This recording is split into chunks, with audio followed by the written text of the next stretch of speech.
far we have studied hysteroscopy, a type of hysteroscopy and the equipments, basically the instruments which are used in hysteroscopy. Now moving ahead on this course, how we can set up our OT rooms, or how the hysteroscopy room should look like, how to like position your patient, how to do a per speculum examination before you place your hysteroscope. So how to set up the OT room? We have like taken a picture of the standard OT which should look like this, and I'll be covering what all is needed inside the operation theatres. So your operation rooms or the operation theatres, as the name itself suggests, are the units in the healthcare organizations which are concerned with magnification of the human bodies for the purpose of treatment and for diagnosis of the health disorders. So the OT rooms generally should be large enough to accommodate everything, to get acclimatized to the emergency situation. They should be properly lighted and should be properly cleaned with an antibacterial solution, or they should have those antibacterial paints inside, and it should have a light which is hanging on the top of the OT table, with the special viewing screens and monitors in the operating rooms that generally do not have windows to create any kind of air leak, or a proper air conditioning with HEPA filters to have a full modular OT and a controlled temperature inside the OT. So there are various machines which are needed in the operation theatre. There are the emergency setup equipments which are needed for doing any kind of surgery. In case of emergency, they can be used. So OT as such has its own classification, which is basically based on the extent of the surgery involved, the type of the surgery we are doing, the type of the services we want to provide, then sharing of the OT and urgency situation, as we said. So there can be minor OT, there can be major OT. The minor OTs are generally the simple procedures, small suturing, dressing, minor debridement of the wound can be easily performed. Most of these operated under local anesthesia. So it is, the size of the room is again smaller. There is no general anesthesia needed. Only in local anesthesia, minor procedures to be done in minor OT. So when we talk about major OT, they can be semi-modular, they can be modular OT. So they are generally well equipped with all the arrangements for both anesthesia, may it be spinal anesthesia or regional anesthesia or general anesthesia. Extensive surgeries involving deep tissue, they are basically performed here, and depending upon again the type of the surgery, may it be the replacements, joint replacement or organ transplants unit, the OT is again of another level. So the type of services provided, if I talk in the outpatient OTs, should always be located in the outpatient department, and it's generally basically used for the surgeries which are like minor procedures, and they are basically done in like smaller setup of OTs, even when there is only the daycare kind of a procedures which are being performed. So the minor surgeries, they can easily be performed here. When we talk about the like bigger surgeries, there are like inpatient OTs, we can say, where the patient needs to be admitted post operation for like 24 hours or maybe like 72 hours. So in those, the surgeries are little extensive, and the hospitals are usually used for inpatients, and they are generally located in a separate sterile zone away from the outpatient department. And they have like the patient after the OT goes back to recovery, then to the room, and then finally they are discharged. So there is a group of team members. A team works in OT. It is not a standalone doctor who can work in OT. So the team itself comprises of multiple specialties, or we can say multiple hands. So what all are needed for functionality of a proper OT is the OT in charge. There has to be an operating consultant. There has to be like standby consultants, assistant consultants, or surgeons, we can say. The scrub nurse should be there. Circulating nurse is also there.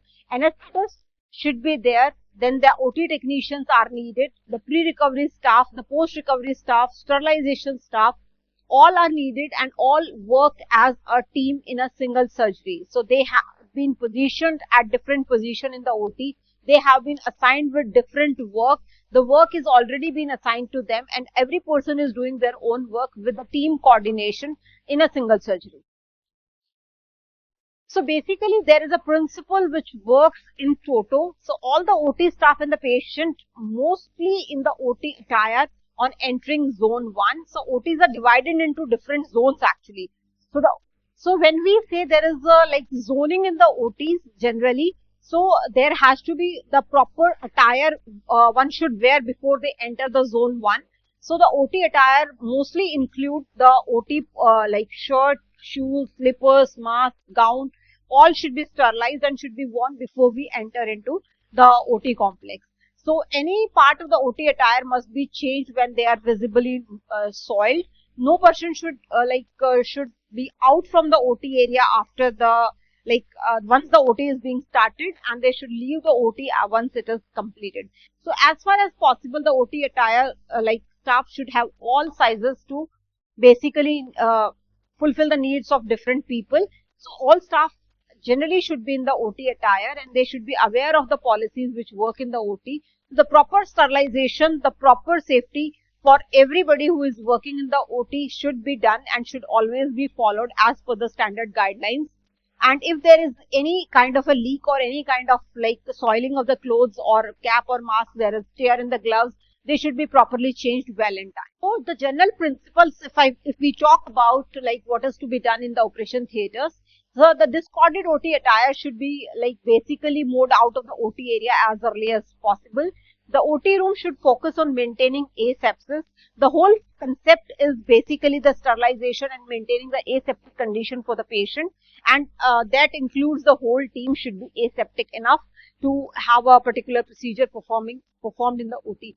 There has to be adequate and suitable for changing dresses should be provided for the staff clothing and the entire staff whosoever is working. There should be adequate provision for the disposal of the soiled linen within changing room after daily use, and if contaminated before and at the end of the shift, they should always be reusable surgical attire should be sent all for the laundering. There has to be a proper channel. It has to be a one way for the non-sterilized and sterilized clothing as well as the linen. There has to be one way channel for the clothing as well as for the instruments and everything in the OT complex. It cannot be to and fro with the soiled linen and the clean linen. The principles of using the gown. So all personnel in the operation suite should wear sterile gowns over the OT suit while they perform as a member of the operating team. Gown should be changed immediately if it is being soiled with blood or fluid during the surgery. The procedure of wearing the gown should be followed as per the organization protocol, and this is the general basic how it is to be done. It is shown here. With the dry hands, you have to pick your gown from the trolley, and you have to let your gown unfold, open to locate the sleeve, arms, and then you slip your arms into the sleeves and hold the arms out and slightly up, and then somebody from behind can tie you up.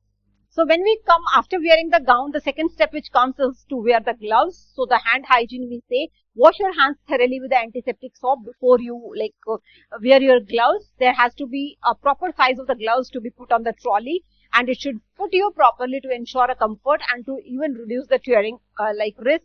And if your gown gloves are loose, you might it might hinder in your work. And to maintain the sterility, you should always use the sterile gloves for all the surgical procedures, and inspect for any kind of the defects in the glove, and if it is so, you need to change them immediately. And the gloves using aseptic technique should be worn to prevent any kind of contamination. And if there is a high risk case, or if you find the surgical time to be more and you find that you will be handling more of the instruments, you might wear double gloves. So the double gloves generally is worn on the high risk cases and for where the surgical time is little lengthened up. Change your glove immediately if they become torn, punctured or contaminated. Avoid your cross-contamination of the gloves. Do not touch the non-sterile surfaces or objects. Once you are on with the gloves, you should not touch here and there. And it should be properly removed and properly disposed of. Once your work is done, they should be properly disposed in the biomedical containers so that they can be disposed of in a proper manner. So the principle of using the gloves, it is pictorially shown here. Then how to wear your glove in non-touch technique. Basically, you need to wear both of your gloves, and then after wearing your gloves, you need to see that they are properly snug to your hands, and they should not be loose enough, they should not be tight enough, and you should not touch here and there after you have both the gloves on. So the various equipments which are required in the operation theatres would be listed as such. The air conditioning unit, the anesthesia machine, first and the foremost requirement, your OT table, your OT lights, the monitors on the anesthesia trolley or as such on different trolley, on your laparoscopy set, your laryngoscope, your OR lights, your oxygen unit, your spinal set, your general anesthesia equipment, suction apparatus, the BP apparatus, and a stretcher or a wheelchair. So all these equipments are being required either to transfer your patient in OT or to take out your patient from the OT table to the recovery room. Anything and everything is being needed in one surgery, and they have to be present in every case in your operation theatre. Now, after you have everything in the OT, position your patient, you have shifted the patient for the surgery. One more important point is how to choose your sutures. So the suture is one thing which is basically the surgeon's preference, and it describes any strand of material used to ligate the blood vessels or appropriate soft tissue. And the classification of sutures, if I talk about, they can be non-absorbent sutures, natural or synthetic ones, or they can be braided or the monofilament ones. So the choice of the suture depends on the surgeon, and surgeon has to be pre-planned what type of sutures can be needed in the surgery, so that your OT assistant or your OT in charge can make them available in a particular type of the surgery you want to perform. And basically why they are needed, they are properly sterilized sutures, and there are least chances of disinfection. So moving on to what all type of sutures we know of is polyglycolic acid, which includes, it is basically non-absorbable suture, includes silk, catgut, nylon and polyester. Monofilament one will include catgut, nylon. If I talk about, there are in generally what we use is catgut or vicryl or monocryl sutures. Monofilament sutures are polyester, natural ones are catgut, another type of silk also, synthetic, all other are available in synthetic form, and we can choose our suture depending upon the type of surgery, the length of the surgery, the strength which we want with that particular suture. We have to choose from these category. Any type of suture which is needed is to be properly conveyed to the team and is to be pre-planned and arranged before you start the procedure. Now, depending upon the frequency of absorption of a suture, how the suture is being absorbed, there are another type of classification, we can say absorbable sutures and non-absorbable sutures. In absorbable, we have natural as well as synthetic. If I say natural, they are fast absorbing sutures, and they are chromic, plain or fast absorbing gut. Synthetic ones can be vicryl, rapid vicryl, monocryl and PDS. When we say non-absorbable sutures, the naturals are the silk and the stainless steel. Synthetic ones can be Ethalon, Norolon, Mercilene, Ithwan and Prolene sutures. So depending upon the absorption, they can be natural or a synthetic one. Now after you select a particular suture for a surgery, what comes next is how to suture, or what are the different techniques which are being generally employed while using the sutures. So if I say there can be continuous suturing, there can be interrupted suturing depending upon what type of suture we want in that particular tissue, all depending on the strength and how much we want that suture to be tightened or loosened.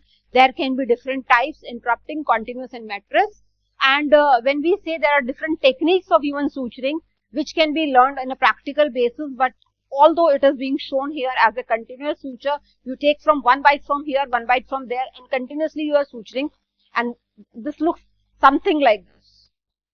When I say mattress suture, you have to take one bite from here and the tip of the margin, and then here, and then we suture it. So it is twice on one side, and it is a strong suture, and we generally stitch the skin and the tough tissues with this type of suturing. Now, when we say the interrupted suture, interrupting suturing means one suture you do, you cut it, then you do it again, then you cut it, and it looks like this in an interrupted suture pattern. All the sutures are generally come with either a round body needle or they come with a cutting needle. So, depending upon which tissue we are wanting to tighten up or we wanted to suture, the type of the needle is being decided, either a round body or the cutting needle. Surgical needles, they are generally necessary for the placement of the sutures in tissue. Without the needle, we cannot do the suturing. So, when we say the needle, so needle itself has its own anatomy with a point here, with a body which is curved like this, and this is the other swash end of needle. We need to hold the needle with a like needle holder, and depending upon like which area we are suturing, we need to adjust it with the needle holder. The needle swatch, if we say, then it can be a closed eye, it can be a French eye, or it can be swatch. All like three are the different varieties from where the suture is being attached. All the type of sutures we have studied, all the type of needles we have studied, how to choose the suture we have studied, how to do the like basically the suturing or the technique of suturing. All these are being live demonstrated in offline courses here, or you need to have a practice, you need to have a grip on your needles and your suture. That is a continuous process of learning which is generally taught in the offline courses at the Medicity.